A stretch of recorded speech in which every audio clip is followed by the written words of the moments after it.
बातचीत हुई cement factory और जो ट्रकर्स का डिस्प्यूट है, despite all this it still continues. Exactly government किस तरह से इसको रिड्रेस करने की कोशिश कर रही नहीं, देखो, ये जो डिस्प्यूट है, it is a dispute between the transporters and the company owners. हम तो as a facilitator, as a mediator हम जो है इसमें काम कर रहे हैं। हमारे सरकार ने प्रिंसिपल सेक्रेटरी ट्रांसपोर्ट की अध्यक्षता में कमेटी बनाई है, जिसमें secretary food, secretary transport, director industry, director food और डायरेक्टर ट्रांसपोर्ट है। उन्होंने कई मीटिंग्स हुई है उनके बीच में, आपस में कई हुई हैं, और कल मैंने मीटिंग ली थी और मैंने खुद दोनों पार्टीज़ को कहा है कि भाई आप एक बीच का रास्ता अपना करके इसको दोबारा से चालू होना चाहिए। मैंने जो है सरकार की डिस्प्लेजर भी कन्वे किया अदानी ग्रुप को, कि आपको जो सीमेंट प्लांट है वो बगैर गवर्नमेंट को इन्फॉर्म किए आपने बंद कर दिया है, और which has cause loss of several crore rupees to the state government. ठीक है भाई, आप निगोशिएशन बातचीत करने के बाद अगर आपको रेट नहीं पसंद आते तो आप उसके बाद उसको प्लांट को बंद कर देते हैं। अब हमने थोड़ी सी कोशिश की है, समझाने की कोशिश की है कि भाई बीच का रास्ता अपनाया जाए, ताकि सीमेंट प्लांट भी चालू हो जाए और ट्रांसपोर्टर्स की जो रोजी रोटी है, उनका जो ट्रांसपोर्टेशन का धंधा बंद हुआ है वो भी हो जाए। बाकी हिमकॉन ने जो है एक रिपोर्ट बनाई है मॉडलिटीज़ की, कि भी रेट ऑफ कॉस्ट, जो ट्रांसपोर्टेशन कॉस्ट है ऑफ एवरीथिंग, चाहे टायर है, चाहे इंश्योरेंस है, चाहे पेट्रोल है, चाहे वेयर एंड टियर है, किस्तें हैं, उस आधार पे हिमकॉन ने एक हाई कोर्ट के आदेश अनुसार एक रिपोर्ट बनाई है। वो रिपोर्ट मुख्यमंत्री जी के साथ चर्चा करके उस पर वो अब मीटिंग होगी, तो उसके बाद जो है स्टेट जो है वो रेट्स नोटिफाई कर देगी। कितने दिन में, क्या कोई टाइम बाउंड है, कब तक होगा? बिकॉज एक सजेशंस के साथ अदानी ग्रुप ने भी एक लेटर भेजा है जो स्टैंडिंग कमेटी को भेजा है, जिसमें सजेशन ही हैज़ क्वेश्चन दी जो जो यूनियंस हैं उनकी इलीगल प्रैक्टिस हैं उसको क्वेश्चन किया है उन्होंने, और सजेशंस भी दिए हैं। नहीं, देखो ऐसा ना, अब ये जो प्रैक्टिसेस चल रहे हैं तो पहले से चल रहे हैं ना, वो तो हमारे को जो है वो पीछे से मिले हैं, और इनको सॉल्व करना भी समस्या है, तो कोई एक दिन में तो समाधान नहीं होगा। मगर हमारी कोशिश है कम से कम जो फैक्ट्री चालू हो जाए और ट्रांसपोर्टेशन जो है वो शुरू हो जाए। बाकी तो जो प्रॉब्लम्स, ट्रांसपोर्टर्स की प्रॉब्लम भी है, फैक्ट्री ओनर्स की भी प्रॉब्लम है, वो तो with the passage of time जो है उसको हम जो है वो उसका समाधान कर सकते हैं। मैंने खुद मुख्यमंत्री की ओर से जो अदानी के रिप्रेजेंटेटिव्स थे उनको भी कहा है कि भाई आप सीमेंट प्लांट को चलाओ, अगर आपके लॉसेस हैं तो गवर्नमेंट उसको और कहीं कंपनसेट भी कर सकती है, और कहीं भी कंपनसेट भी कर सकती है, मगर हमको तो रेवेन्यू चाहिए।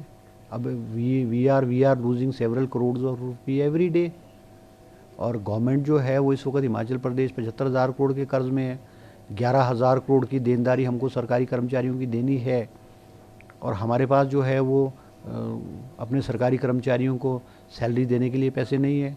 हमको 1,000 करोड़ रुपए हर महीने जनवरी, फरवरी, मार्च में उठाने पड़ेंगे।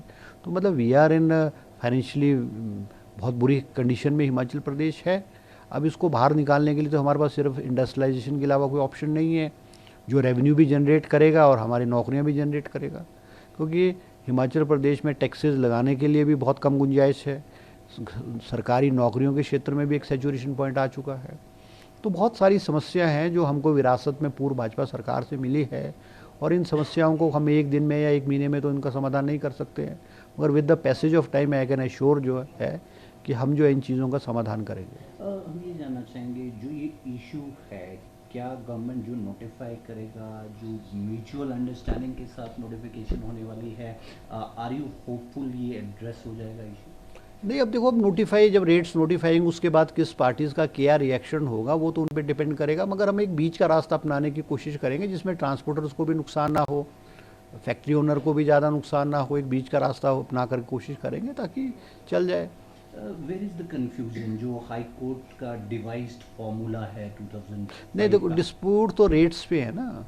अब डिस्प्यूट रेट्स पे है, अब वो रेट्स हाई है, कम है, ज़्यादा है, क्या है, ये तो अब हिमकॉन की रिपोर्ट उन्होंने कहा है उसमें कर रहा है, मगर ये है कि भाई हमको तो एक larger interest of the state भी देखना है, और लोकल लोग जो हैं, स्थानीय लोग हैं, इनका रोज़गार भी हमको देखना है। अब इनकी बहुत सारे लोगों की रोजी रोटी जो है बरमाणा और दारला घाट में तो रोजी रोटी ट्रांसपोर्टेशन से चलती है। अब एक महीना इस प्लांट को बंद हो गए, इनके रोजी रोटी के लाले पड़े हुए हैं। तो हमारी प्राथमिकता तो है ये लोकल लोगों के इंटरेस्ट भी वॉच किए जाए। सर इसमें जो हाई कोर्ट का डिवाइस किया जो फॉर्मूला है, क्योंकि चाहे वो ट्रांसपोर्टर्स हों चाहे वो अदानी ग्रुप हो, वो दोनों कह रहे हैं इट शुड बी फॉलोड। तो जब वो फॉलो किया जाएगा एग्जैक्टली वो फॉर्मूला है क्या है और ये कंफ्यूजन क्रिएट क्यों हो रहा है? नहीं, फॉर्मूला तो हिमकॉन ने उस जो हाई कोर्ट का फॉर्मूला उस आधार पर रिपोर्ट बनाई है, मेरी नॉलेज में तो अभी नहीं है। वो रिपोर्ट सीएम साहब को दिखाई जाएगी, उसमें रेट जो भी रेट बनते होंगे उसके अकॉर्डिंगली सरकार नोटिफाई कर देगी। So you are hopeful ये जल्दी? Very shortly, very shortly, very shortly. Apart from this industry as you said कि 70,000-75,000 करोड़ के आसपास डेप्थ में है स्टेट, इंडस्ट्री को प्रमोट करने के लिए to make easy access for industry in the state क्या इनिशिएटिव किया? नहीं देखो, हमने सिंगल विंडो क्लियरेंस को बंद कर रहे हैं, वी आर स्क्रैपिंग इट। हम एक ब्यूरो बना रहे हैं, उस ब्यूरो की जिम्मेवारी होगी गवर्नमेंट के एनओसीज कलेक्ट करने की, और 118 का चैनल को भी हम शॉर्ट कर रहे हैं। इंडस्ट्रीज अप्लाई करेगा ब्यूरो में, और it will be the duty of the bureau to collect the NOCs. Industries को अपने अलग अलग विभागों में भागने की जरूरत नहीं है, हम उनके सारे एनओसी कलेक्ट करके देंगे, और 118 का भी जो चैनल है उसको हम शॉर्ट कर देंगे। 118 की जो फाइल है वो सेक्रेटरीट में नहीं घूमेगी, वो उस ब्यूरो से सीधी चीफ मिनिस्टर को आएगी, और सीएम को भी with in a time frame उसको सैंक्शन करना पड़ेगा, और हर डिपार्टमेंट को एक टाइम फ्रेम में आपको एनओसी देने पड़ेंगे। हम इसको लीगल सैंक्टिटी इस ब्यूरो को देंगे विधानसभा से बिल पास करा करके, और जो अधिकारी एनओसी नहीं देगा टाइम फ्रेम में उसके अगेंस्ट लीगल एक्शन लिया जाएगा। और हमारे यहाँ पे हमने क्या नाम बल्क ड्रग पार्क आया है ऊना में, वी आर स्टार्टिंग इट। उसमें हमने जो है वो एक इंटरनेशनल लेवल के कंसल्टेंट को हम हायर कर रहे हैं, ताकि हमारा जो ड्रग पार्क है वो इंटरनेशनल लेवल का हो। और दूसरा हमारा जो मेडिकल डिवाइस है, मेडिकल डिवाइस पार्क है नालागढ़ में, उसका भी हमने फर्स्ट फेज़ का जो काम है वो शुरू कर दिया, क्योंकि ड्यू टू इलेक्शंस 4-5 महीने से उसका पेंडिंग था। उसमें 40 करोड़ रुपए हमें गवर्नमेंट ऑफ इंडिया से आया था, और हमको वो पैसा 31 मार्च से पहले खर्च करना था, अदरवाइज़ हमको सेकेंड किस्त जो है उसकी नहीं मिलनी थी। गवर्नमेंट ऑफ इंडिया ने हमें थ्रेट कर दिया था, आप उसको शुरू करो, you have not spend the money और यूटिलिटी सर्टिफिकेट भेजो।